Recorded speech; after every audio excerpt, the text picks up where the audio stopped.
আসলাম আবার আমাদের রনি ভাইয়ের বন্ধুর সাথে দেখা হয়ে গেল হৃদয় ভাইয়ের সাথে। তো হৃদয় ভাই হলো ড্রাইভার আর রনি ভাই হলো অ্যাক্টর। তার মানে দুই বন্ধু দুই পথে চলে গেছেন। একজনের কাছে পছন্দ হয়েছে গাড়ি, একজনের কাছে পছন্দ হয়েছে অভিনয়।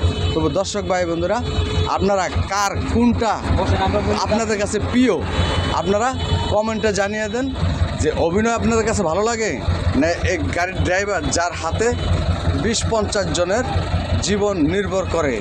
কারণ উনি যদি একটু ব্যতিক্রম করে তাহলে 4-5 জন কেন 20-30 জন মানুষ ওখানে ডেট ফেল। আসলে ওনার এত বড় একটা মন, আল্লাহ কীভাবে যেন ওনার ধৈর্যশীল দিয়েছে আমরা বলতে পারি না। হৃদয় ভাই, গাড়ি চালায়া কোনো দিন কি আপনি একটা পিকআপ মারছেন গাড়ি দিয়া?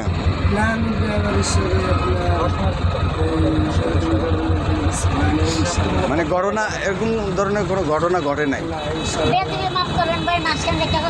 বলেন। আসলে যারা মানুষ, যারা সুস্থ মানুষ, যারা মনে করেন যে আল্লাহকে ভরসা করে চলে, তারা আমার বিশ্বাস তারা আসলে ইচ্ছা করে পিঁপড়া কেন কোনো জীবজন্তু কোনো কিছু মানুষ ইচ্ছা করে আসলে ক্ষয়ক্ষতি করে। হয়তো বাই চান্স হতে পারে একটা অ্যাক্সিডেন্ট, হয়তো ভুলে আলাদা সাবজেক্ট না। আমি এটা হৃদয় ভাই কিসের জন্য বললাম যে ড্রাইভাররা নাকি অনেক বড় মনের মানুষ, তারা নাকি অনেক কিছু স্যাক্রিফাইস করে। একটা যদি রাস্তা দিয়ে একটা পিঁপড়াও যায় তার উপরে দেওয়া গাড়িটা নেয় না, গাড়িটা ব্রেক করার পরে ওই পিঁপড়াটা চলে যাওয়ার পরে গাড়িটা নিয়ে যায়। কারণ এবার চিন্তা করেন এতগুলো মানুষ গাড়ির ভিতরে যদি একটা কিছু হয়ে যায় একমাত্র এই ড্রাইভার ছাড়া কেউ কন্ট্রোল করতে পারে না, আর উপরে এক আল্লাহ ছাড়া। তা আসলে সবাই ড্রাইভার হৃদয় ভাইয়ের জন্য দোয়া করবেন আর ওনার বন্ধু রনির জন্য দোয়া করবেন যেন দুজনকে ভালো রাখে, সবাই যেন এই সবার মধ্যে দুজন যেন চলতে পারে।